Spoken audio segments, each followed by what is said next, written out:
my name is Ovaldo Borghetti. I come from Italy. I'm located in Munich, and I work in the semiconductor industry since almost 20 years. So I changed to several companies, and in the last 5 years, I'm located here in Munich. Yeah. Amazing. Thank you, Ovaldo. Thank you very much for joining me today as well. So the first question I've got for you is, as AI becomes more present in the everyday role of an engineer, how important is it that hirers shift their focus to soft skills when recruiting?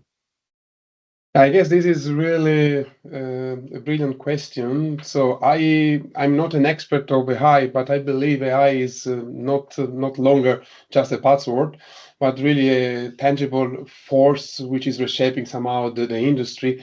And I believe that integration of artificial intelligence is not just an option; it becomes really a necessity, strategically a necessity. We see already several, let's say, positive effects of the AI. For example, in enhancing business operations or let's say increasing efficiency, elevating customer experiences, and a lot of automatic work will be done somehow by AI. This is, let's say, a normal evolution application. So when it comes really to let's say, analyzing a lot of data, it's really the AI application. So we cannot avoid that. I'm not sure yet if really AI can be, let's say, identified intelligent as, let's say, for the human standard definition. I'm not sure whether everything that human can do can be done in future by AI. I have still some doubts on that. Therefore, for me, there are still some skills that become even more important today in this world. Yeah, so not only because of AI, but especially because the world became very complex. And therefore, what you call soft skills are becoming really relevant. Sometimes I call that human skills, as let's say one of the guys that I follow always says is Simon Sinek. And what are those kind of skills? For example, analytical and critical thinking becomes, in my opinion, very important. Active learning. This is an important, let's say, skill that everyone needs to have. Problem solving, creativity, innovation capability, leadership, which is required at each level, not only at, let's say, top management position or something like this. That with the capability to influence the surrounding is something that it becomes very, very important. Technology use, meaning not becoming the expert, but need to know which technology to use for which use case, meaning when. Resilience, let's say, meaning stress, let's say, to tolerance and flexibility is another important skill. Those are becoming, but need to know. Overall, there is one other aspect that I believe it's really a must-have for the success of the organizations, which is a collaboration. Collaboration is a key. You can see, let's say, how the world is today, and so digitalization and especially the AI made clear that or made easier to, for example, access the market or enter a market with a product. So a lot of barriers that were high in the past, built by, let's say, big corporation, became much lower. So you can access market, you can sell via digital channels, you can brand and really communicate via socials today without so much effort. And this create also a proliferation of a lot of opportunities at brand, which is good. It's good for everyone, but this also implies a responsibility. You cannot defend anymore the mediocrity, because the fact that you have so much, let's say, competition around and everything might become easier, everyone should strive for excellence. And this is really important. Striving for excellence, as let's say, implicitly, that you need all the skills that I've mentioned become more important, and collaboration is one of the key aspects you need really to take into account to make it happen. Yeah, yeah, definitely. I think you make a really great point there. It sounds like what you're saying is that engineers would be better off, using AI as an enhancement to their portfolio of skills, still develop themselves in all other areas, but obviously utilize that AI function to, maybe complete the more mundane or previously time-consuming tasks that it's capable of, but, not to lose their individualism or, their own personal capabilities by, becoming maybe lazy by allowing AI to do too much.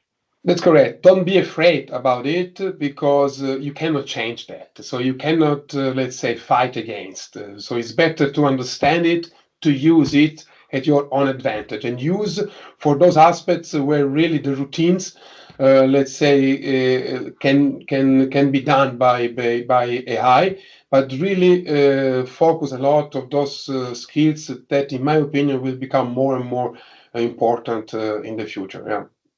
Yeah, brilliant. Thank you very much. Okay, fantastic. So the second question I've got for you then is, what are the main ingredients, in your opinion, for a successful leader? But this is a tough, a tough question. I will try to summarize, let's say, what I believe it's really important. And when I say leaders, does not, let's say, mean only leaders that are at, let's say, at a certain top level in the organization. But for me, it's so leadership, as I said, is something that everyone should really experience and have at each level. The first important, let's say, ingredient I believe is be yourself. Because and be yourself implies that you know yourself, which might sound easy, but it's not.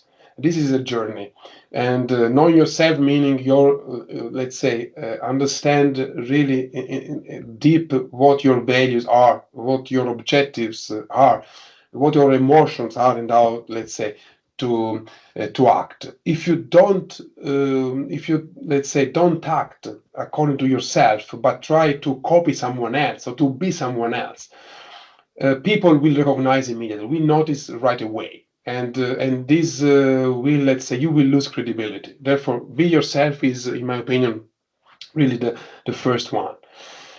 Be authoritative, but not, let's say, authoritarian. That means be competent, knowing the details. Don't stay just on the tip of the iceberg, because this is quite easy. So if you give me some, let's say, documents about your company or the business in which you are, I believe that reading something, I can make a speech out of that in front of some audience. But as soon as I get questions about that, most likely I will not be able to really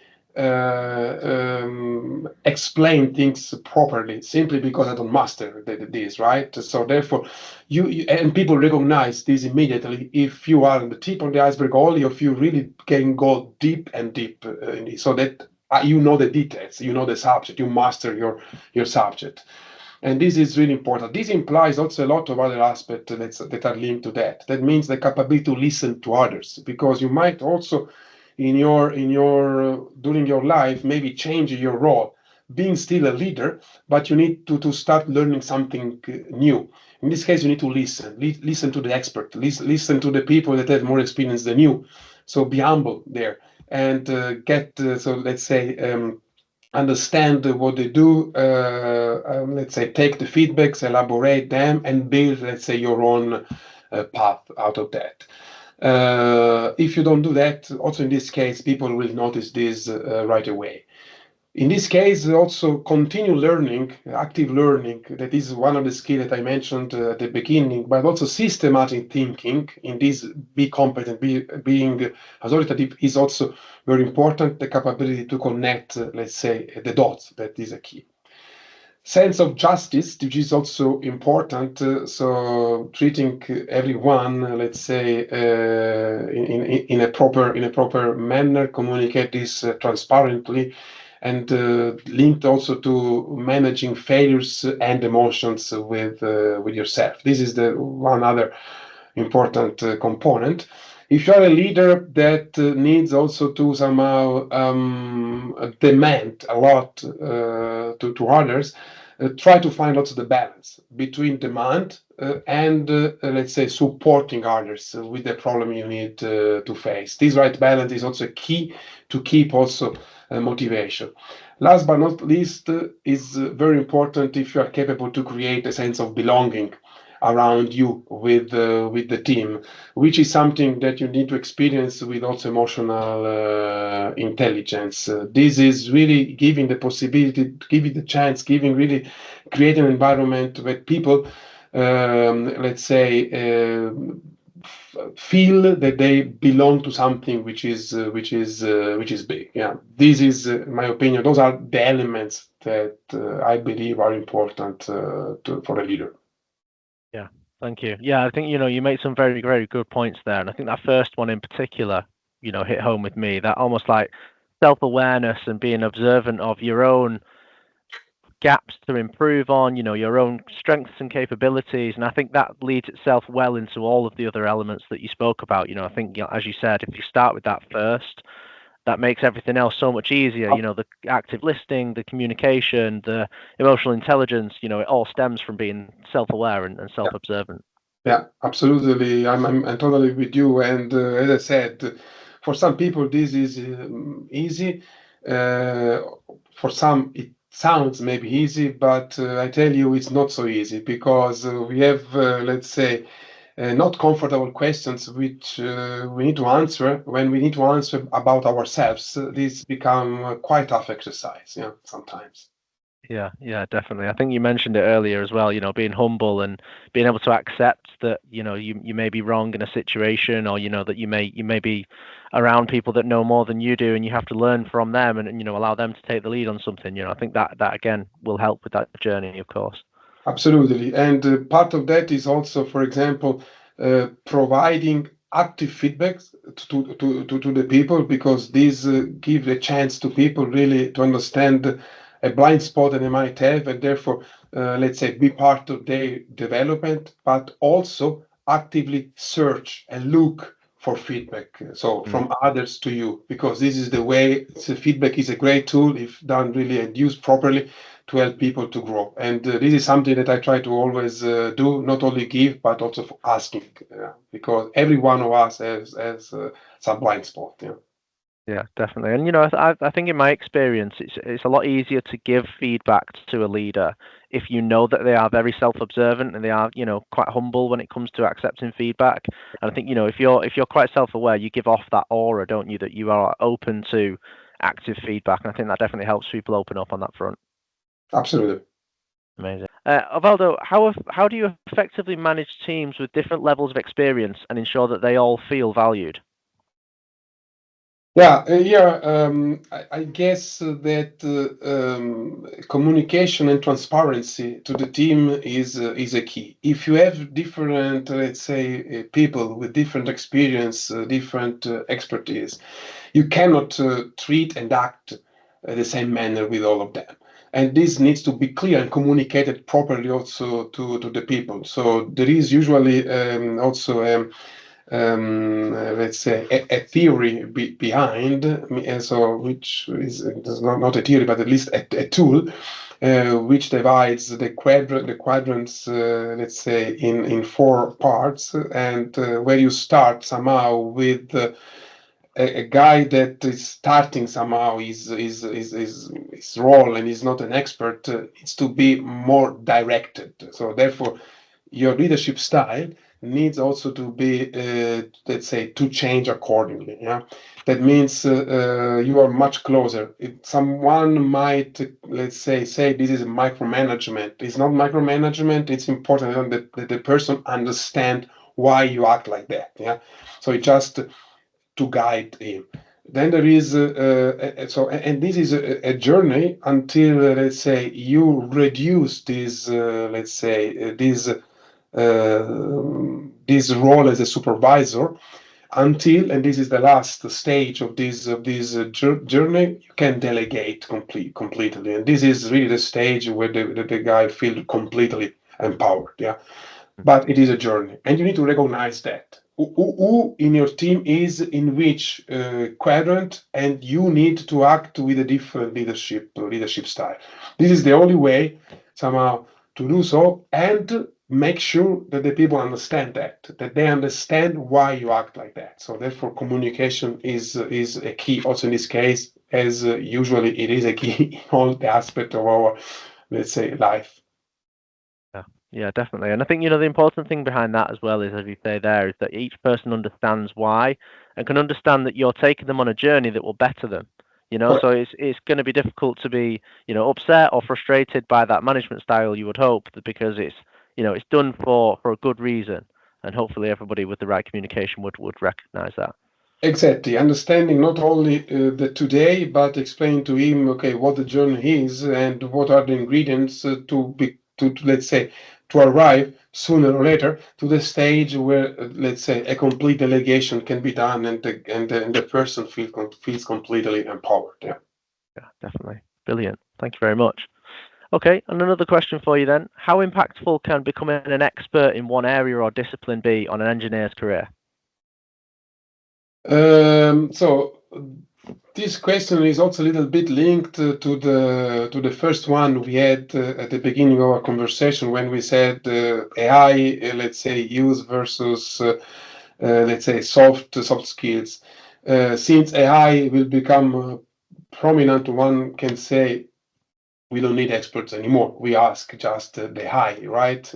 I believe this is not the case. So the experts, so are always will be always needed in each field, and therefore, and today, in my opinion, even more, because it is not possible, let's say, to have some expertise today, and you believe there will be no change any further. Learning is something that you need to apply every single day, because what you know today we might be, let's say, a bit obsolete, or you need something more afterwards. Therefore, let's say, being an expert needs also to be linked to an active learning process. This is an important skills you need to have. But definitely, I believe that experts are a key, and for engineers or for a technical leader, this is a key aspect, let's say, to also make career in a technical leader. But today, I want to stress this point. It's very important to know, this is my personal belief, that beside the expertise, the other skills that we have mentioned at the beginning, these soft skill, human skills, be able to interact, team play, collaboration, all those kind of stuff are becoming more important. Therefore, they need really to be hand to hand. But definitely, we need experts. Yeah, yeah, definitely. And I think, the important thing about AI as well is that ultimately you're the one giving it commands. You're the one telling it to do something. And I think as an expert, you'll probably know the best way to apply AI. And I think, if you don't have that expertise, you're not going to set it off necessarily in the right direction. And then it could end up, costing you dearly in a project. Absolutely. So you need to know what to ask and how to ask properly, and this you know only if you are also an expert of certain subject. Absolutely. So this is as I said. So AI we cannot avoid. We should simply use that to improve our work. But definitely, I believe experts are needed and they are essential. Yeah, most definitely. Thank you very much, Valdo. I really appreciate your insights on that. Brilliant. Okay, and the final question I've got for you then is, what was the most valuable lesson that you've personally learned about leadership, and then how has that shaped your approach to leading others? Yeah, this is also very, very important, nice question. So I would link this also to the previous one. Be yourself, which is the, let's say, the first ingredient I mentioned in the previous question, is definitely the previous question. Most important lesson I also had. So there was also a period during my career, I tell you without any hesitation, that I thought I need to act a little bit different, yeah. But this is not going to succeed, not at all. So therefore, really be yourself. So understand who you are, what are your values, and act accordingly. This is something that is absolutely a key, and this is a key lesson to me too. Another important one that I would like to share with you and with the community of the engineers that are following you here is focus on the strengths more than the weakness. And this is something that it's not so, let's say, don't take just for granted, because I had also, let's say, experience in my life where I have identified, let's say, part of things where I should improve, let's call weakness, and I was focusing a lot on those. And at the end, this kind of attitude does not bring you really far. So if you understand what your strengths are, really focus on that. Make sure that the job you have, the work you do, is also the environment in which you are is an environment where you can really use your strength properly. Of course, this does not mean that you don't have to develop, let's say, other things. So if you have things that needs to be developed, of course you do something, but don't focus just on those. So but really focus on your strengths, and make sure that your strengths are really the ones that are required for your role. Yeah, because if this is not the case, you need to ask yourself, am I in the right, let's say, position, environment, and so on and so on. This brings me also to the other, let's say, lesson, meaning what I call believe in yourself. Sometimes it might happen also that, especially for a leader that needs to start a new position or a big challenge in front of him, that he might, let's say, be in a trap, like a trap, what I call, let's say, imposter syndrome, that you believe you are not capable to do certain things. At the end, so do a step back. And again, understand who you are, who the strengths are, can you apply these, and so on. And you will recognize that you can do much more than what you can believe. Therefore, don't lose the trust in yourself. Don't avoid conflict. This is another lesson I can really share with you. Constructive conflicts, especially if they are constructive, of course, this is a key to really improve and to bring, let's say, the organization, the team to another level, to a next level, and to reach something bigger, or even to really bring, let's say, or to contribute to the right decision. So this is a key. It's absolutely nice to have different opinion, different way of so and fighting for in a team in a constructive way. It's something that brings value, and not vice versa. Last but not least, which is also a lesson that I want to share.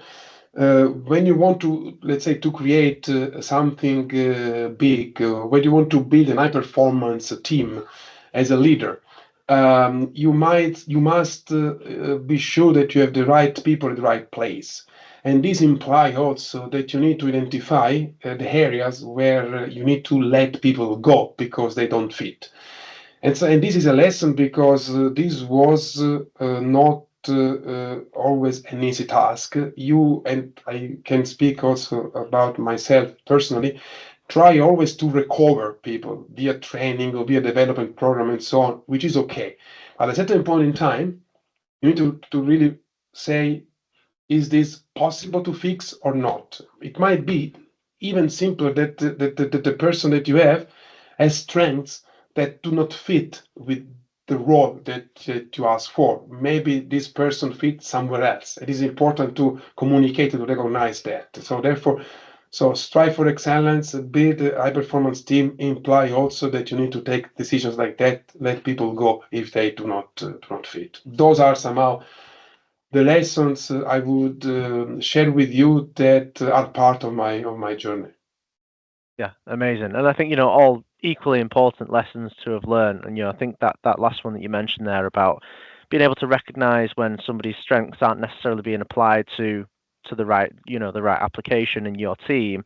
I think although it's a difficult conversation to have, is only going to serve them, better in the long run, and hopefully build trust with the other engineers in your team as well, because, they'll see that you're actively always thinking about the best way to apply them, So I think it can be a positive for both the person that is maybe being let go or maybe moved around, but also for hopefully for yourself and the rest of the team as well.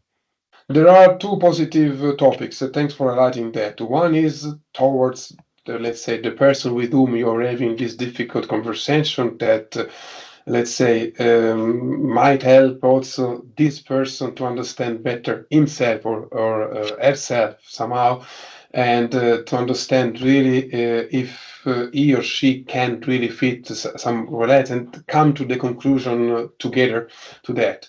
But also a positive sign to the rest of the team, because this is also not okay if you have, let's say, a part of the organization which is not performing properly, another part which is performing very well, and therefore this can create long term some frustration to the other part of the organization if they see that there is no balance. So it is important that this is recognized and the sign is given and you act accordingly. So this is another, let's say, important aspect of this topic. Yeah.